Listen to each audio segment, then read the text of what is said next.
मेरा सवाल ये है कि आपने कहा है कि 1 लाख ऑटो चालकों को बीमा देंगे, उसकी राशि क्या होगी, आप ये भी बता दें। हाँ, मेरे ख्याल से अभी इस पर बात चल रही थी, लेकिन मुझे लगता है कि 2 लाख रुपए का ये बीमा अमाउंट होगा। और सर दूसरा सवाल ये है कि सबसे बड़ी समस्या है पटना में जो है ऑटो स्टैंड नहीं है, कहीं भी चलती सड़क पे ऑटो लगती है, तो उसके लिए आप लोग क्या कर रहे हैं? उसके लिए तो जब हमें सरकार में ले आइए, फिर हम आपको दिखाएंगे कि हम क्या कर सकते हैं। ठीक है। और सर सवाल ये भी है कि जो यात्री होते हैं उनसे ऑटो चालक कभी कभी मनमानी राशि भी लेते हैं, तो इस पे आपका क्या स्टैंड रहेगा? उसको भी रेगुलेट करने का काम होगा, क्योंकि एक बार अगर उनके ऊपर अत्याचार होना बंद हो गया तो उसको रेगुलेट करना आसान होगा। और इसके साथ साथ मैं एक बात और भी बता दूं कि बिहार में पर्टिकुलरली, वैसे तो भारत में भी ये है, लेकिन बिहार में ट्रैफिक की जो प्रॉब्लम्स हैं उसके पीछे एक बहुत बड़ा कारण है कि लोग ड्राइविंग लाइसेंस नहीं लेते। ड्राइविंग लाइसेंस ऐसी चीज जो कि एक सामान्य सुविधा होनी चाहिए नागरिकों के लिए, उसमें भी इतना भ्रष्टाचार है कि आदमी अगर लाइसेंस लेने जाए तो 1,000 रुपए जो कीमत है उसके बदले उसको 8,000 रुपए देने पड़ते हैं। तो एक बार अगर हमने भ्रष्टाचार में कमी कर दी और सरकार को सुचारू रूप से चला लिया, तो लोगों को ड्राइविंग लाइसेंस भी प्रॉपरली मिलना शुरू होगा। और अगर ड्राइविंग लाइसेंस सही ढंग से मिला, जिसमें सही ट्रेनिंग होती है, सही एटिकेट सिखाए जाते हैं, सब कुछ उसका तरीका है, तो उसके बाद आप देखेंगे इसका वाइड रेंजिंग असर होगा।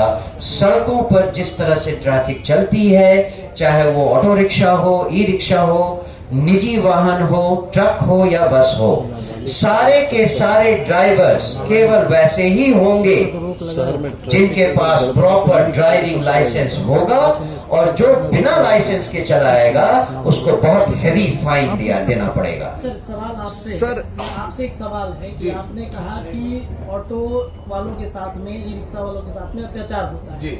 पटना में कई ऐसे ड्राइवर हैं जो जिनकी उम्र बहुत कम है, जो ऑटो चला रहे हैं, उनके वजह से हादसे होते हैं, उनके वजह से बहुत सारी घटनाएं हो जाती हैं, तो उस पर आप लोग रोक क्यों नहीं लगाते? दूसरा सवाल सुन लीजिए, आपने कहा कि हमारे ऊपर अत्याचार होता है, आपके ऊपर अत्याचार होता है, तो क्या आप पैसेंजरों के साथ भी वैसे ही अत्याचार करेंगे, मनमाना वसूली लेंगे, भाड़ा लेंगे?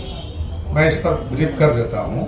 जब आपका पहला सवाल है कि नाबालिग, तो मैं याद दिलाना चाहता हूँ कि हम लोग उसके पैरोकार नहीं।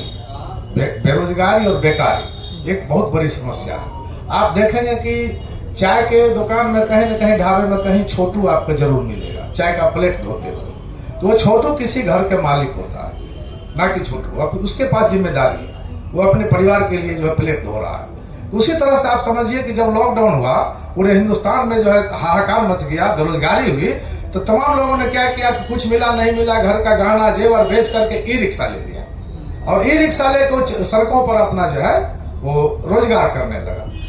उस परिस्थिति में मान लीजिए ई रिक्शा की संख्या ज्यादा, आप पूरे हिंदुस्तान में देख लीजिए, ई रिक्शा डंप हो रहा है जहां तहां शहर से। उसको जो है, जब आप पॉल्यूशन फ्री के नाम पे ई रिक्शा को फ्री किए, तो उसकी संख्या भी आपको सीमित रखना चाहिए।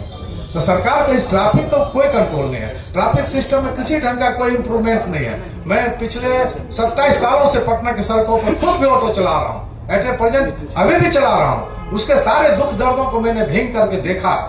इसीलिए ये सवाल करना है कि यूनियन क्यों नहीं रोकती है, ये सवाल जब मैंने उन चालकों से किया जो नाबालिग हैं, तो उनके गार्जियन मेरे पास आए और उनका कहना था कि बउआ हमारे घर के नमक तेल इसी से चलता है, तो तू चला देवा, तू नेता बनते हा तो हमारे घर तू चला देवा। ये जवाब उनका आता है। ऐसा नहीं कि मैंने प्रयास नहीं किया। सरकार का भी जो है निगाह रहना चाहिए। 25,000 फाइन, आपको मालूम होना चाहिए कि कोई भी नाबालिग यदि ड्राइविंग करता है तो उसको 25,000 का जो है मोटी रकम जो है फाइन देनी पड़ती है। लेकिन सरकार भी देखती है कि इतना गरीबी है, बेरोजगारी है, महंगाई है, कोई यदि कमा रहा है तो उसको टच नहीं करता, अक्सर टच नहीं करता है। मतलब कहने का आपका ये है कि उसकी गरीबी को देखते हुए दूसरे के जीवन को आप चाहते हैं कि खतरे में डालिए? ऐसा नहीं, ऐसा नहीं। आप कानून का इम्प्रूवमेंट कीजिए, मैं यदि उसमें कोई विरोध करूं, इसका जवाब बहुत आसान है। अगर इतनी ही चिंता है तो सरकार नहीं अध्यक्ष जी उनको बोलने तो दीजिए पहले, उसके बाद आप ठीक है। मैं नहीं आपने कहा गरीबी है जी ठीक है जी। मैं उस ड्राइवर के ऑटो में बैठता हूँ, जाके एक्सीडेंट करेगा तो मुझे क्या, तो आप तो कहे भाई गरीब छोटा बच्चा था, आप तो हर एक्सक्यूज आप देने के लिए तैयार हैं। ऐसा है कि इसके लिए सिर्फ और सिर्फ यूनियन जवाबदेह नहीं है। एज ए लॉ आपको देखना है, ट्रैफिक को देखना है कि कौन नाबालिग है, उस पर फाइन करना है। उसमें मैं कोई व्यवधान करूं तो मैं दोषी होता हूं। जी हमारा सवाल है कि नशा करके जो चलाते हैं, एक जी। बार तो हमारे सामने ही एक्सीडेंट कर जी दिया, जी तो हमने रोका भी, बचाया भी उसका जी। जान, मगर फिर चलाने लगा और दूसरे पे जाके टक्कर मार। तो कई अभी तो शराबबंदी है मगर फिर भी वो रल्ले से पी के जो चलाते हैं और लगातार एक्सीडेंट कर रहे हैं ऑटो को, और कई जगहों पे हम देखे हैं। और मेरे पास ये शराबबंदी ढकोसला है, पहली बात। अरे भाई शराब एक मिनट, मुझे बोलने दें। आपने सवाल किया है कि शराबबंदी ढकोसला है, पहला पॉइंट। दूसरा पॉइंट कि चालक, मेरा सवाल कुछ और है। बोला ना है ना, तो शराबबंदी रहा तो आया कहाँ से शराब? पहले शराबबंदी को हटवा लीजिए मुख्यमंत्री बन के उसको, उसके बाद पी के चलाइए। मैं हटवा लूं, मैं पी के चलाऊं, ऐसा तो मैं नहीं कह रहा हूं। मैं ये कह रहा हूं कि हमारा जो 40,000 का समाज है वो 40,000 हरिश्चंद्र नहीं है। उसमें कोई अपराधी है, कोई क्रिमिनल है। ऑटो खरीद लिया, नट गिरोह का आप जानते होंगे, नट गिरोह जो दिन रात तो छिनतई करते रहता है, ऑटो लेके करता है। तो क्या हम उसको प्रोत्साहन देते हैं? क्या हमारा वो गैंग है? क्या हम लूटपाट करवाते हैं? वो भीड़ का फायदा उठाता है। कहीं भी आप जाइए किसी भी समाज में, वो आपको कुछ न कुछ गिरे हुए लोग मिलेंगे। तो क्या वो आपके यूनियन का सदस्य नहीं है? बिल्कुल नहीं है। आप नहीं है, बिल्कुल नहीं। उसको फिर आपकी यूनियन क्या करती है? उसको क्यों रखते हैं? हम लोग यूनियन में क्यों रखे? वो खरीदा चला रहा है तो भगाइए गैंग रख लिया। उसको। यूनियन का पावर क्या हुआ? 5 गैंग रख लिया, वो अपराधी है, उसको आइडेंटिफाई करके जो है मान लीजिए वो जो है देखना पड़ेगा कि रात में करते, दिन में कोई क्राइम नहीं होता है पटना में। अच्छा, ये भी कहा जाता है कि शहर में अगर अव्यवस्था है, ट्रैफिक जाम है, इसमें ई रिक्शा का बहुत बड़ा योगदान है। इस पर क्या कहिएगा? देखिए, सिर्फ एक को इंडिकेट कर देना हम समझते हैं कि न्याय उचित नहीं है। मैं मानता हूं उसकी संख्या बड़ी है, लेकिन आप ये भी तो बताएंगे को कहाँ चढ़ाएगा। हम लोग तो लाखों लोग को ले जाते हैं, दिन रात उतारते हैं, पैसा लेते हैं, तो कहीं ना कहीं तो जो है मान लीजिए स्टैंड के अभाव में वो रोड पर जो है खड़ा करके पैसा लेता है, कहीं मोड़ पे जो है मान लीजिए वो खड़ा हो जाता है। इसका वैकल्पिक व्यवस्था तो निश्चित रूप से होनी चाहिए। आज रूट और कलर कोड की बात हो रही है, लेकिन स्टैंड की बात कहाँ हो रही है? स्टैंड की होनी चाहिए ना। जब हम 40,000 ऑटो हैं, अभी कलर कोडिंग की बात हो रही है कि गांधी मैदान में 500 ऑटो चलेगा, तो 500 जब चलेगा तो 150 इस पॉइंट पे, 150 इस पॉइंट पे और 200 गाड़ी रनिंग। इतना जगह मुझे चाहिए तो चाहिए, लेकिन जगह तो यहाँ है नहीं। यहाँ जगह के तो बिल्कुल कहीं नामो निशान नहीं है पटना साहब। 4% देंगे सरकार की तरफ से दिया जाए, उसके अलावा जन सुराग देगा, हो सकता है सरकार मदद करे। लेकिन अभी फिलहाल जो ऑटो की संख्या है, सर ने बताया 40,000 है, 20,000 सरकार भगाने को तैयार है। तो आप क्या करिएगा कि 20,000 जो भगाने के लिए सरकार तैयार है, उसको कैसे व्यवस्थित करिएगा? न पार्किंग की व्यवस्था है, न सवारी उतना पर्याप्त है। जिस तरीके का व्यवस्था स्कूल में ऑटो बंद कर दिया गया, आपने कहा कि हम और ऑटो वालों को प्रोत्साहित करेंगे, इसके लिए नहीं, आपने पूरी बात को थोड़ा मिस इंटरप्रेट कर लिया है। पहली बात, ऑटो और ई रिक्शा चालक जो हम इस महासंघ का हिस्सा मानते हैं, वो केवल पटना के नहीं हैं, पूरे बिहार के।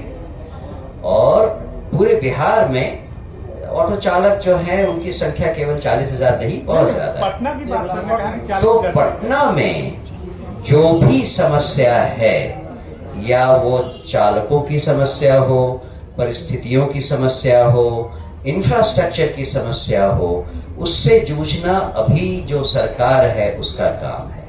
और पिछले 40 सालों में जो सरकारें लगातार रह चुकी हैं उनका काम था। हम जब आएंगे तब इन बातों पर ध्यान देंगे। मनोज जी, जैसा कि आपने कहा कि प्रीमियम आपके तरफ से भरा जाएगा, क्या कुछ ऐसा जन स्वराज के पास प्लानिंग है कि जो मनबढ़ू ऑटो चालक है उनको ट्रेंड करके थोड़ा सही रास्ते पे लाया जाए? वो तो एक प्रक्रिया है जिसको जरूर सही ढंग से इम्प्लीमेंट किया जाएगा, उसको लागू किया जाएगा, उसमें कोई ये बात नहीं। इससे पहले कि मैं इस मीटिंग को खत्म करूं, सर एक सवाल है, आपने कहा शुरू में ही कि जो डीएल होता है, बहुत सारे लोग डीएल नहीं बनवाते हैं, ड्राइविंग लाइसेंस, जी। उसके लिए आप क्या करने वाले, क्योंकि काम जो है सरकार के बिना भी हो सकता है, क्या उसके लिए आप कोई शिविर लगा रहे हैं कि जो चालक है उनका सरकार के बिना कैसे हो सकता है ये काम? आरटीओ जो है, जहाँ पे भ्रष्टाचार है वो तो सरकार का ही भाग है। तो अगर आरटीओ को आप सही कर दें, सारे आरटीओ को जो बिहार में हैं उनको सही कर दें, और किसी भी आदमी को बिना सही ट्रेनिंग के और बिना सही टेस्ट के ड्राइविंग लाइसेंस ना मिले, तो बहुत सारी समस्याएं दूर हो जाएंगी। ठीक है ना? और मैं चाहता हूं कि इससे पहले कि हम इस मीटिंग को खत्म करें, हमारे ई रिक्शा और ऑटो चालकों में रिसेंटली कुछ महिलाएं भी शामिल हैं। मैं चाहूंगा कि वो जो गिनी चुनी महिलाएं हमारे भाइयों के साथ हैं, वो आपसे मिलें और हम उनका स्वागत करेंगे इस मौके पर इस प्रेस कॉन्फ्रेंस। ऑटो चालक, ऑटो में जब महिलाएं बैठती हैं उनके साथ अभद्र व्यवहार भी किया जाता है, जबकि प्रशासन द्वारा अश्लील गानों को बैन कर दिया है, फिर भी अश्लील गाने बजते हैं। बिल्कुल अश्लील गानों का जो है बिल्कुल विरोध हर तरह से, कानूनी ढंग से और सामाजिक ढंग से। दूसरी बात कि महिला से जो अभद्रता की सवाल आपने खड़े किया है, ये पीछे जो महिलाएं हैं वो आपको गवाही देने के लिए तैयार है कि वर्ष 2013 में 150 महिलाओं को मैंने प्रशिक्षण दिया था। वहां ना कोई सरकार था, ना कोई पार्टी थी, सिर्फ और सिर्फ यूनियन था। और सिर्फ मगध एजेंसी का मैं नाम लेना चाहूंगा। उसने गाड़ी दिया, उसने फ्यूल दिया, और हमने 150 महिलाओं को तैयार किया। पर्पस क्या था कि ये जो ऑटो चालक बदनाम है कि महिलाओं से छेड़खानी होती है, तो अब हम ये कंप्लेन करते हैं कि हमारे महिला ऑटो चालकों से जो छेड़खानी होती है उसके लिए आप क्या कर रहे हैं? सर ये कोई बहुत साइड बात होता है, बहुत साइड बात होता है, दोनों तरफों से बात होती है। हमने महिला को बात बहुत सिंपल है। ये हमारा समाज जितना गिर चुका है आजकल, उसका रिफ्लेक्शन है।